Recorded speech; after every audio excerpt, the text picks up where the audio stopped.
Bismillahirrahmanirrahim. Assalamualaikum warahmatullahi wabarakatuh. Sahabat darling yang saya cintai, apa kabar semuanya? Ya, semoga sehat selalu supaya kita tetap bisa belajar dan selalu senang dalam menghadapi hari ini. Berkaitan dengan pembelajaran hari ini, kita akan belajar dengan yang namanya transfer proses. Dalam pembelajaran kali ini, kita akan melewati setidaknya 2 kompetensi dasar. Yang pertama, ada kompetensi berkaitan dengan menerapkan transfer in di tempat kedatangan. Dan yang kedua, menerapkan transfer out dari hotel ke bandara atau ke tempat keberangkatan. Baik, semoga semuanya tetap semangat dan bisa mengikuti pembelajaran dengan baik.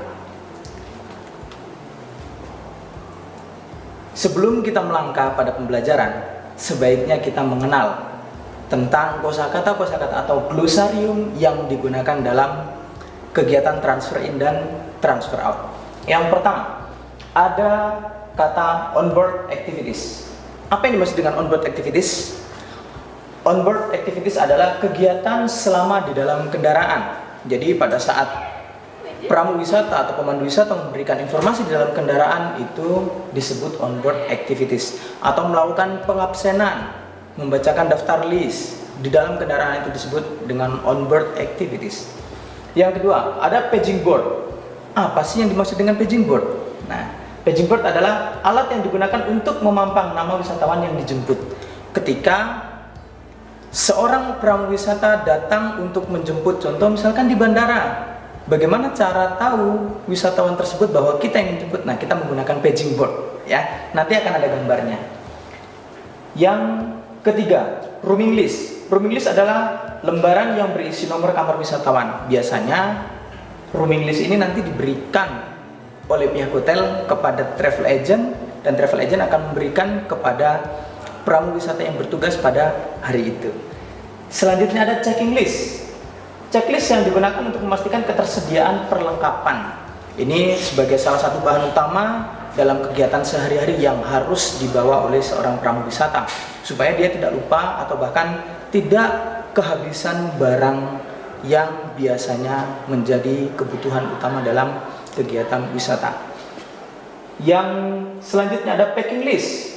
Packing list adalah lembaran yang berisi data bawaan wisatawan. Biasanya digunakan untuk pada saat wisatawan memasukkan barang ke dalam bagasi atau wisatawan menitipkan barang-barang kepada atau menaruh barang di dalam kendaraan, harus kita checklist dengan menggunakan packing list ini. Yang keenam ada sightseeing, adalah pemberian layanan informasi sekilas tentang apa yang dilihat selama perjalanan. Contoh, di perjalanan dari bandara menuju hotel A, ada sebuah hal yang harus dijelaskan berkaitan dengan gedung, misalkan Menara 145. Apa itu Menara 145? Nah, itu yang disebut dengan sightseeing. Nah, keenam glosarium ini harus diketahui secara baik supaya nantinya tidak salah dalam memahami materi dalam pembelajaran yang berkaitan dengan transfer in atau transfer out. Kita beralih ke slide selanjutnya. Ya, untuk mengetahui apa itu kegiatan transfer, kita lihat apa sih sebenarnya arti dari transfer secara bahasa. Yang pertama, transfer dalam bahasa Inggris adalah moving from one place to another, atau change to another place, route, or means of transportation during a journey. Jadi, transfer dalam ilmu bahasa Inggris atau dalam pengertian bahasa Inggris adalah berpindahnya sesuatu dari satu tempat ke tempat yang lainnya, ya, atau perubahan dari satu tempat ke tempat yang lainnya. Dalam arti lengkapnya, perubahan tersebut membutuhkan yang namanya kendaraan dan juga rute perjalanan. Nah, perubahan tempat, rute perjalanan, begitupun kendaraannya, itu disebut dengan transfer. Itu dalam pengertian bahasa Inggris. Yang kedua, pengertian transfer dilihat dari ilmu kepariwisataannya. Transfer adalah pelayanan yang diberikan seorang pramu wisata terhadap wisatawan berupa penjemputan atau pengantaran dari tempat kedatangan atau tempat keberangkatan yang telah disepakati.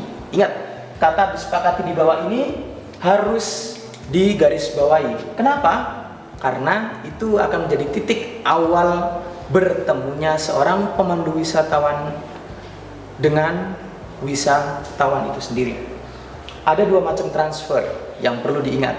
Yang pertama, ada transfer in dan transfer out. Apa itu transfer in? Transfer in adalah pelayanan penjemputan wisatawan yang dilakukan oleh seorang pramuwisata dari tempat kedatangan.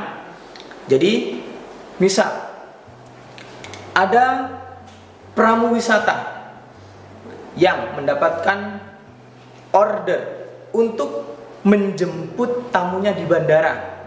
Nah, kegiatan penjemputan di bandara tersebut disebut transfer in. Ya, kesepakatannya tadi di bandara. Atau misalkan ada seorang pramuwisata mendapatkan order untuk melakukan kegiatan penjemputan di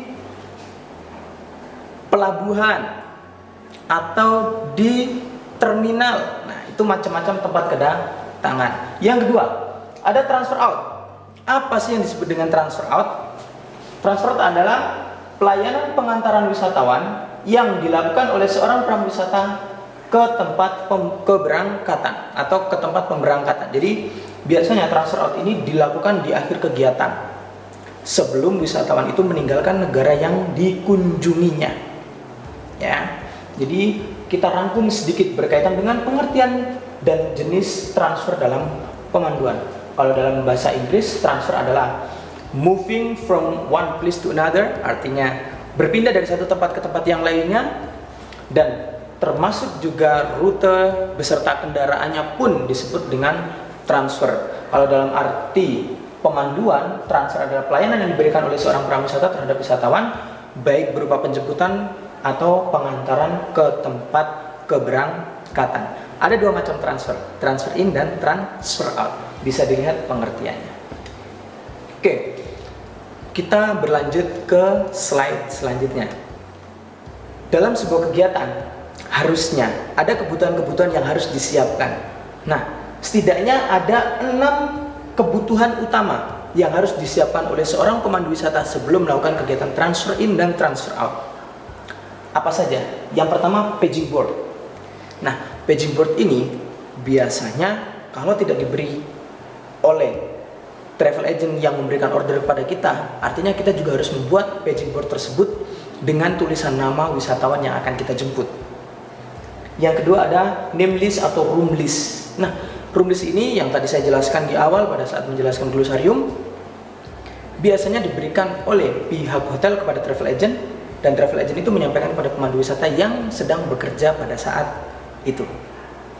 Yang ketiga ada transportation. Nah, transportation ini biasanya sudah tersedia.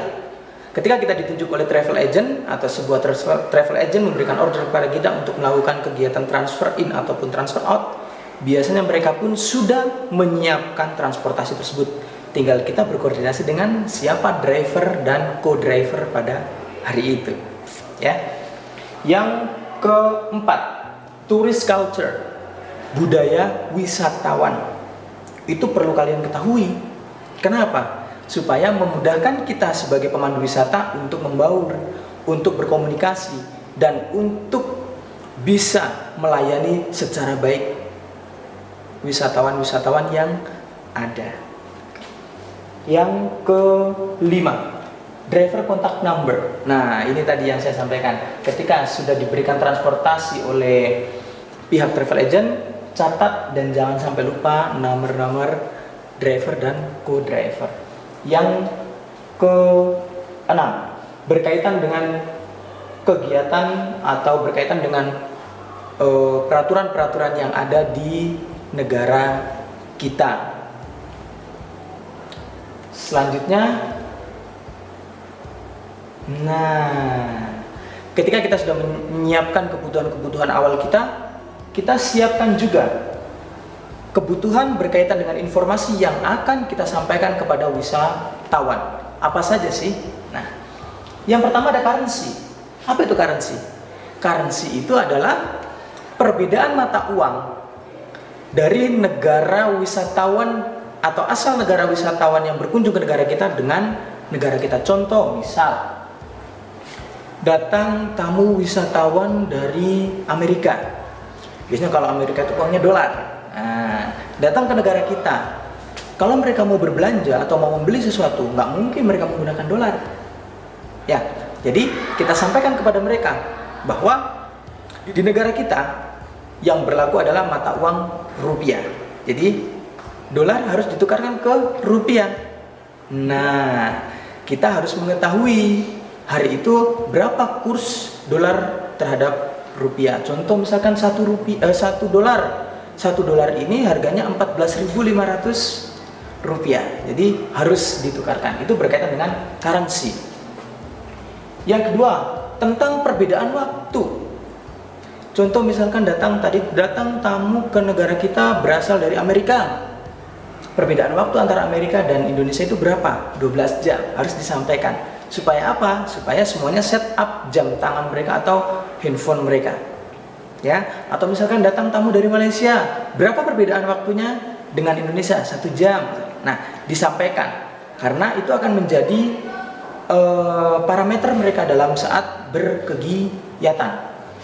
Selanjutnya, distance atau jarak. Nah, jarak ini, jarak apa yang dimaksud? Jarak antara bandara dengan hotel. Disampaikan berapa waktu perjalanannya, berapa jaraknya, kita lewat mana saja, itu disampaikan. Jadi distance di sini berkaitan juga dengan tadi sightseeing, ya. Jadi pada saat perjalanan dari bandara atau dari tempat kedatangan ke hotel, maka disampaikan juga sightseeing atau beberapa hal yang kita lihat dan bisa disampaikan kepada wisatawan. Yang selanjutnya adalah introduksi. Jadi pertama kali setelah kita bertemu dengan wisatawan, jangan lupa. Ingat, jangan lupa. Meskipun pada saat travel agent tersebut memberikan order, pasti mereka membalas kepada wisatawannya. Nanti pemandunya bernama Mr. Ivan misal. Nah, setelah ketemu, tetap kita harus memperkenalkan diri kita kepada wisatawan dengan cara yang ramah. Ya. Selanjutnya, kita menyampaikan berkaitan dengan budaya-budaya yang ada di Indonesia. Salah satu budaya Indonesia yang sangat dikenal oleh wisatawan adalah keramah tamahan penduduknya. Dan itu harus kita tunjukkan kepada wisatawan. Berikutnya, kita akan belajar berkaitan dengan alur dari kegiatan transfer ini. Jadi, tahapan-tahapan dalam kegiatan transfer ini itu apa saja sih? Yang pertama, seorang pramuwisata datang ke bandara, menunggu kedatangan tamu dari negara asalnya. Nah, ketika sudah bertemu, seorang pramuwisata melakukan pemanduan atau melakukan kegiatan yang menjadikan mereka berkumpul di sebuah titik yang disepakati. Selanjutnya, setelah semuanya berkumpul, ya, dilakukan pengabsenan atau pembacaan daftar hadir supaya diketahui dari sekian jumlah wisatawan yang sudah memesan paket, berapa yang datang. Sama lah seperti pada saat kalian sekolah. Harusnya kalian masuk hari ini tapi nggak masuk karena sakit misalkan, karena ada acara yang lebih penting. Ya, itu.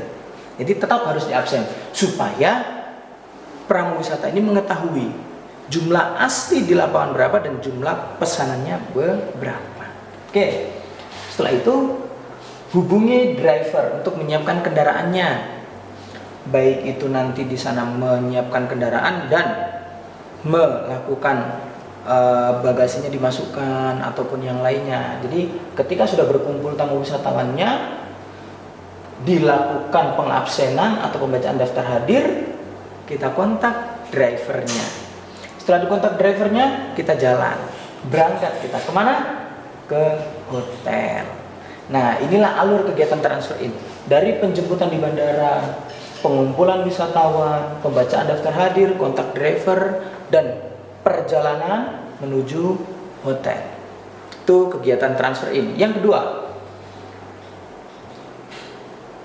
kegiatan transfer out atau step-step dalam kegiatan transfer out. Yang pertama, tamu check out atau wisatawan keluar pada hari itu disambut oleh seorang resepsionis atau dibantu dengan pramuwisata. Pramuwisata melakukan kegiatan checklist packing atau tas dan barang bawaan wisatawan. Di lain waktu wisatawan tersebut melakukan kegiatan check out berhadapan dengan resepsionis, pramuwisata melakukan kegiatan pendataan barang bawaan. Selanjutnya telepon drivernya, masukkan barang-barangnya, siap perjalanan menuju bukan ke bandara, tapi biasanya sebelum ke bandara mereka diberhentikan atau mereka diajak berjalan-jalan terlebih dahulu di tempat oleh-oleh. Jadi setelah kegiatan dari hotel, didata barang bawaannya, berangkat, tapi bukan ke bandara, ke tempat oleh-oleh terlebih dahulu. Ya, dari tempat oleh-oleh kembali dilakukan pengecekan barang, dan yang terakhir baru mereka berangkat ke bandara.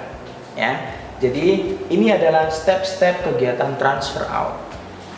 Selanjutnya, yang terakhir, ada pelajaran spiritual yang harus kalian ketahui berkaitan dengan transfer in atau transfer out, atau bisa kita katakan umumnya adalah transfer proses.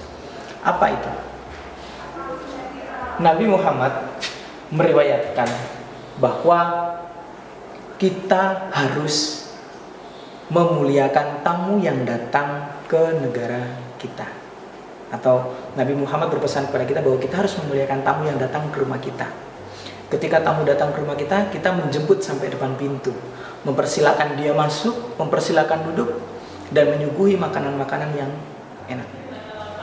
Kita selaku seorang pramuwisata harus bisa memberikan pelayanan yang terbaik terhadap tamu-tamu dari negara luar yang datang ke negara kita untuk berkunjung. Artinya apa? Sesuai dengan ajaran yang diajarkan oleh Nabi kita, Nabi Muhammad, itu tamu kita yang datang ke negara harus bisa dijamu dan disambut dengan baik. Bunyi hadisnya seperti ini. An Abi Hurairah radhiyallahu anhu, anna Nabiy sallallahu alaihi wasallam, man kana yu'minu billahi wal yawmil akhir falyaqul khairan aw liyasmut, wa man kana yu'minu billahi wal yawmil akhir falyukrim dhaifahu ila akhirih. Jadi pesan Nabi begini, barang siapa yang percaya dengan adanya sebuah kebaikan dan hari akhir, maka dia harus bisa berkata yang baik. Kita implementasikan dalam kegiatan berwisata. Seorang prawisata ketika dia mengetahui hal yang tidak bisa disampaikan dengan baik, harusnya diam, atau kita menyampaikan hal-hal yang baik dari negara kita atau dari budaya negara kita. Dan yang kedua, ketika kita percaya bahwa adanya hari akhir, kita harus bisa memuliakan tamu kita. Kita implementasikan dalam kegiatan kita berwisata. Kita sebagai seorang prawisata harus juga memuliakan tamu dari negara yang tamu-tamu atau wisatawan-wisatawan yang datang ke negara kita. Jadi setidaknya apa yang disampaikan oleh Nabi Muhammad bisa kita implementasikan dalam kegiatan berwisata kita. Ya. Ini akhirnya setelah kita belajar berkaitan dengan kegiatan transfer dan pembelajaran tentang spiritual yang tadi disampaikan atau yang tadi ada di depan berkaitan dengan hadis Nabi, setidaknya kita memiliki kekuatan atau keyakinan bahwa kita melakukan kegiatan transfer ini bukan hanya semata-mata untuk menjalankan tugas, tapi juga kita beriman nanti kita akan mendapatkan sebuah balasan yang baik. Saya akhiri cukup sampai di sini, sahabat darling. Semoga sehat selalu, tetap semangat dalam setiap pembelajaran. Billahi taufiq wal hidayah, war ridha wal inayah. Assalamualaikum warahmatullahi wabarakatuh.